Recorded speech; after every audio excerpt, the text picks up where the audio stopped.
On enchaîne avec une autre approche. Après une approche terrain, territoire, conseiller, agriculteur, on va avec Mathieu Bayot avoir une approche filière et un regard sur à nouveau le concept d'agriculture régénératrice du point de vue de l'industrie agroalimentaire. Donc ça va faire écho à ce qu'on a dit ce matin avec Philippe Barret.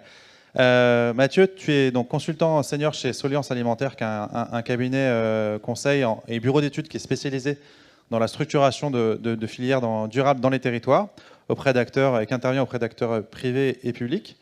Tu es aussi l'ancien responsable de la chaire Agro6, donc welcome back chez toi, en quelque sorte. Et aujourd'hui, tu vas nous parler agriculture régénératrice comme un levier de structuration pour des acteurs économiques avec un sous-titre en voie de structuration. Tu vas nous expliquer ça. Voilà, bonjour à tous. Bon, après ce qui s'est dit ce matin, je ne sais pas si j'ose encore parler d'agriculture régénératrice. Mais toujours est-il que ce concept, on va voir qu'il est décrié, enfin, qui a déjà été suffisamment décrié ce matin, mais toujours est-il qu'aujourd'hui, ce concept, il a vraiment le vent en poupe. Et nous, on a de plus en plus d'acteurs économiques qui viennent nous voir en abordant ce sujet et en nous demandant de comment est-ce qu'on peut finalement les accompagner vers ce concept, ou en tout cas, comment intégrer ce concept dans leur stratégie et dans leurs actions sur le terrain. Alors, quelques chiffres quand même d'abord. Ça marche. Je ne sais pas s'il marche là. Quelques chiffres quand même, c'est qu'il y a une étude récente qui a été publiée qui montre que ça s'est principalement focalisé sur les acteurs de l'agroalimentaire. Mais j'ai le pointeur avec ça. Oui, mais je ne suis pas sûr qu'il soit branché. Si, ça, il marchait. Ah oui, d'accord. Okay. 63%, alors je parle là c'est une étude qui visait les grands acteurs de l'agroalimentaire, mais aujourd'hui 63% des acteurs de l'agroalimentaire font référence à l'agriculture régénératrice dans leur stratégie de développement durable. Alors quand on parle de ça, on parle bien sûr de grands acteurs, hein, donc Danone, Unilever, General Mills, donc vraiment des gros acteurs industriels qu'on peut certes critiquer, mais qui sont présents, mais également maintenant des acteurs de territoire, en tout cas plus petits, comme des coopératives en France, comme Axéréal, qui en fait mention aussi. Donc c'est vraiment une tendance de fond, on l'a vu ce matin, qui est vraiment en train d'arriver, et auquel beaucoup se raccrochent. Alors, quand on creuse un petit peu quand même ces informations et ces chiffres, ce qu'on voit, c'est que sur ces 63% qui mentionnent l'agriculture régénératrice dans leur stratégie de développement durable, il n'y en a plus que 16 qui mettent des objectifs derrière ces intentions. Il n'y en a plus que 8% qui sont capables de fournir des données, des indicateurs par rapport à ces intentions qu'ils annoncent. Donc, c'est quand même un élément important, c'est que finalement, derrière cette grosse tendance en faveur de l'agriculture régénératrice, il y en a très peu qui vont jusqu'à mettre des engagements, si ce n'est pas contraignant, en tout cas de faire du reporting par rapport à ces engagements. Donc il y a un peu de agriculture régénératrice washing. Alors c'est un terme qui a maintenant été utilisé, je pense, même en publication scientifique, c'est le regenerative washing. Alors, on va justement parler dans 2 slides, mais peut-être d'abord pour expliquer pourquoi on est sur ce phénomène qui montre une grosse différence entre des belles intentions et puis des actes qui sont un peu moins mis en place. C'est que la force du concept de l'agriculture régénératrice, c'est aussi sa faiblesse, c'est que c'est un concept qui rassemble tout le monde. Et donc, comme il rassemble tout le monde, il n'est pas très contraignant et il n'est pas aussi très structuré. Quand on regarde un peu la bibliographie aujourd'hui qui parle d'agriculture régénératrice, c'est surtout des grands principes clés d'agriculture, des pratiques et des impacts sociaux, des réductions d'intrants, mais qui finalement peuvent se décliner sur tous les modèles de l'agriculture. On peut faire du bio et se prétendre d'être agriculture génératrice, comme conventionnelle, comme agroécologique, comme tous les autres termes. Et donc, inévitablement, cette force qui est de rassembler les acteurs économiques autour d'un principe est aussi une faiblesse qui mène à des dérives. Et des dérives, il y en a déjà eu. Et il risquerait d'y en avoir encore par rapport à ce que j'ai expliqué avant, avec des entreprises bien connues qui sont déjà maintenant accusées de greenwashing ou de regenerative washing, comme tu disais. Et donc ça, c'est la presse qui s'en empare, les ONG, mais maintenant, évidemment, les acteurs académiques. On l'a vu ce matin, par exemple. Moi, je fais aussi référence à cet article de Michel Duru, hein, qui s'interroge sur la pertinence de l'agroécologie, enfin de l'agriculture régénératrice dans cette approche agroécologique, ou bien finalement un concept marketing de greenwashing. Alors, l'une des recommandations de l'article de Michel Duru, qui a quand même très bien fait, c'est d'expliquer que si l'agriculture régénératrice veut survivre, ou en tout cas veut être crédible, elle devra s'équiper d'indicateurs qui permettent de mesurer la performance et de mesurer les moyens mis en place et en tout cas l'évolution mise dans le temps. Alors du coup, on peut s'interroger et se dire, des indicateurs de performance, d'agroécologie ou en tout cas de durabilité, il en existe. Aurélie a montré ce matin qu'il y avait par exemple comment dire, l'outil IDEA qui existait, il y en a plein d'autres, et il y a même d'autres techniques qui existent, enfin en tout cas d'autres indicateurs qui apparaissent, comme l'IR, l'indice de régénération, qui est proposé maintenant par PADV, donc pour une agriculture du vivant. Et donc, quand nous, on a des acteurs économiques qui viennent nous voir, on leur dit, mais pourquoi est-ce que vous ne réfléchissez pas à intégrer ces indicateurs-là dans votre stratégie et dans votre fonctionnement pour justement vous équiper et ne plus être soumis à ce type de critiques. Et on voit que ça ne marche pas. En tout cas, ils n'arrivent pas à s'approprier ces outils. Alors pourquoi? Donc, on constate que ces outils n'arrivent pas à être appropriés sur le terrain auprès des acteurs économiques parce que souvent, ces indicateurs sont très robustes, très puissants, mais pas adaptés aux réalités opérationnelles des acteurs économiques. Alors, il y a différentes raisons. Là, ce n'est pas des « et », c'est des raisons qu'on a identifiées. La première, c'est le périmètre d'évaluation. Donc, souvent, les outils d'évaluation, c'est des évaluations de performance d'une exploitation agricole ou d'un territoire. Et les acteurs réfléchissent beaucoup en filière, donc par culture. Donc, eux, ce qu'ils veulent savoir, c'est si la culture qu'ils sourcent est régénératrice, mais ils ne veulent pas spécialement savoir si la ferme dans laquelle ils sourcent l'est. Et donc, là, il y a déjà une sorte de décalage entre les approches.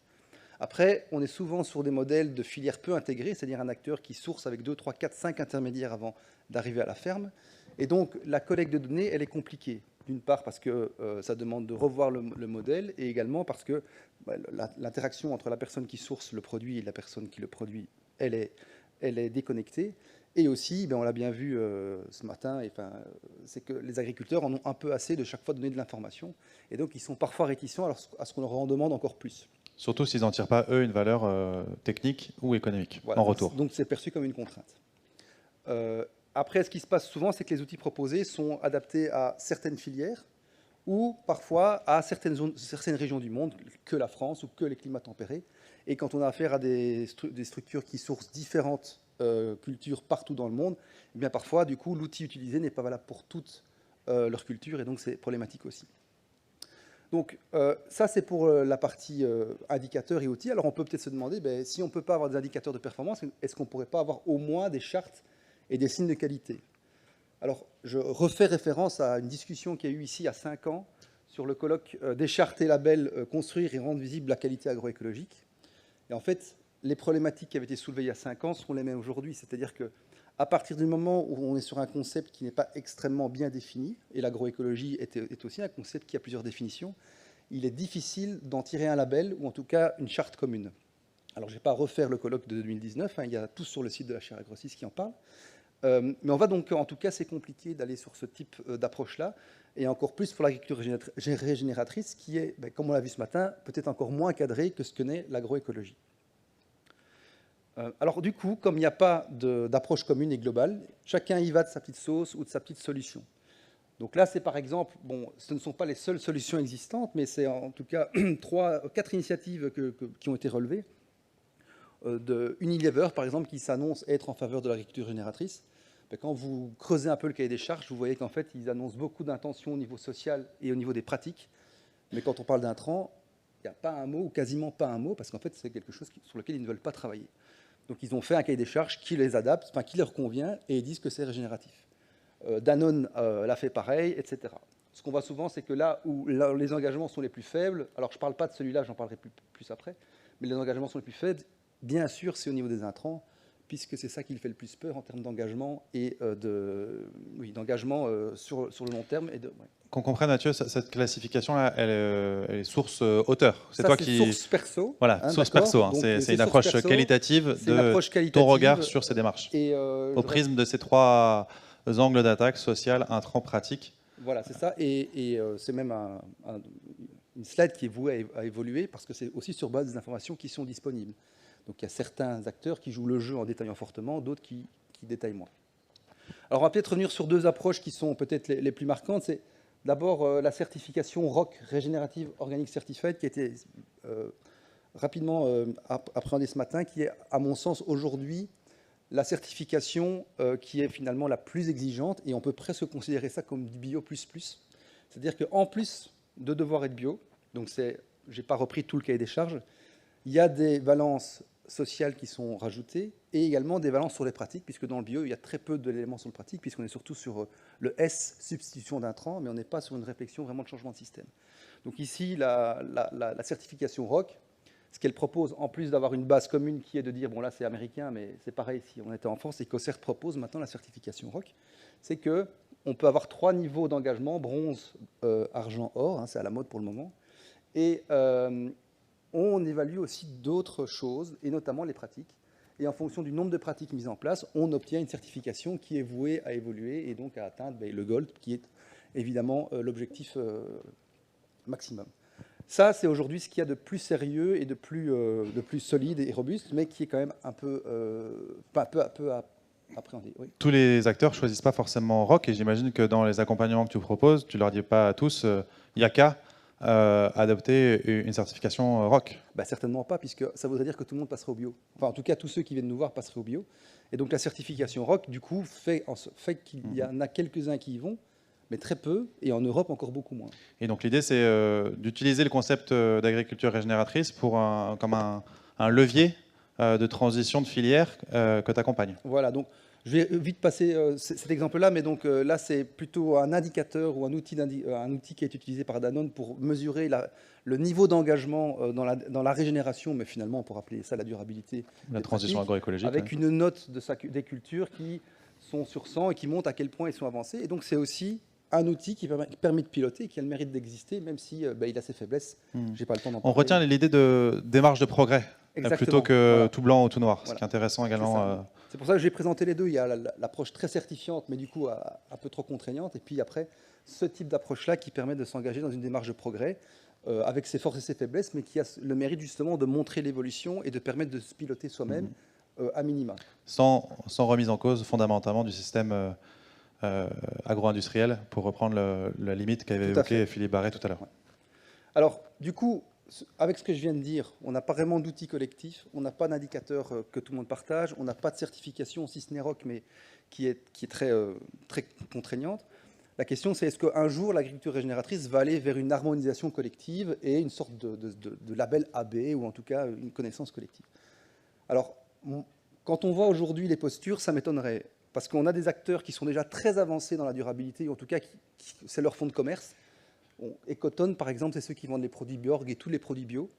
Ben, eux, typiquement, l'agriculture régénératrice, pour eux, c'est une menace. Pourquoi ? Parce que finalement, si d'autres acteurs arrivent avec un certificat agriculture régénératrice où on peut mettre des intrants, ben, ce serait du bio au rabais pour eux, ou en tout cas une approche au rabais, et donc qui tirerait tout le monde vers le bas. Et donc c'est pour ça que déjà maintenant, ils prennent des postures très claires en disant qu'on ne peut pas être régénératif sans être bio, parce qu'ils ne voudraient pas que finalement le concept soit dévoyé.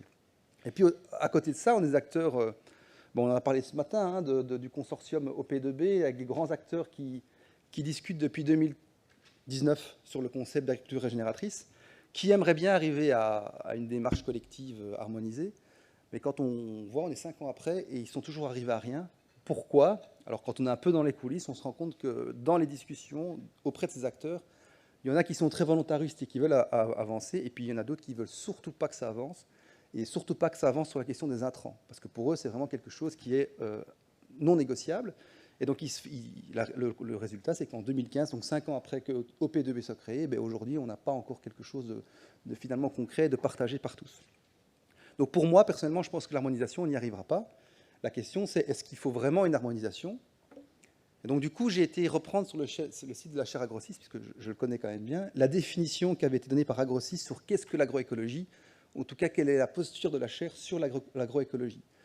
Ça, c'est une définition qui a été donnée par le fondateur de la chaire, Jacques Véry, qui, lui, voyait en fait l'agroécologie non pas comme une forme particulière d'agriculture, mais comme une vision qui pouvait transformer toutes les formes d'agriculture et un chemin pour y parvenir. Donc, une inspiration pour s'améliorer, en quelque sorte. Mais si on enlève agroécologie ici, et à la place, on met agriculture régénératrice, ben, en fait, on pourrait presque en dire la même chose. Par contre, il ne faut surtout pas négliger ce deuxième point qui est que ça impose de profonds changements dans la façon d'analyser, évaluer et concevoir. Donc ça veut dire qu'il faut des indicateurs qui permettent à minima d'évaluer où on en est et dans quelle démarche de progrès on s'engage. Et pour ça... Ouais, j'allais dire, il y a un moteur pour ça. Alors, mais pour ça, il faut... Enfin, il y a un moteur, c'est-à-dire qu'on peut le faire soit pour communiquer auprès du grand public, du des consommateur, mais il y a d'autres moteurs qui commencent à arriver, et notamment ce moteur-là, qui finalement, en termes de ce qui est assez synchronique, en termes de synchronicité, arrive à un bon moment, entre guillemets, parce qu'aujourd'hui, les tout grands acteurs doivent inclure leur double matérialité, donc le rapport d'impact sur l'environnement. C'est aujourd'hui quelque chose que tous les grands groupes doivent faire et demain, les petites entreprises devront faire aussi. On rappelle juste les grandes échéances. Aujourd'hui, les grands groupes sont d'ores et déjà sous le joug de la CSRD, c'est la première année. Voilà. Les PME, c'est pour bientôt? C'est pour bientôt. Je n'ai pas exactement le timing, mais c'est pour Moi, je crois que c'est dans les prochaines années à venir. Voilà, c'est ça. Et donc, à partir du moment où, de toute façon, tous ces grands groupes maintenant vont être obligés de rendre des comptes en termes d'indicateurs de performance environnementale, et qu'en parallèle de ça, on a maintenant un concept qui est en train de se construire sur l'agriculture régénératrice, ben, les deux font que ils ont besoin, tous ces acteurs, de mesurer l'état actuel des choses et dans comment est-ce qu'ils vont évoluer et s'améliorer à ce niveau-là. Et c'est souvent maintenant les deux questions qui arrivent et qui sont finalement la raison pour laquelle on leur dit vous pouvez peut-être combiner les deux approches pour trouver une solution dans vos démarches aujourd'hui.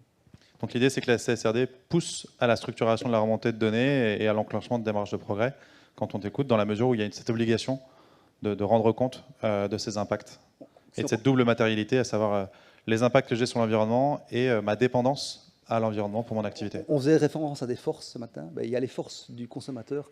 Il y a une deuxième force aujourd'hui qui est celle-là et qui fait que justement, c'est tout ça qui va peut-être obliger à ces acteurs de structurer. En fait. Merci beaucoup Mathieu voilà, merci. pour cet exposé.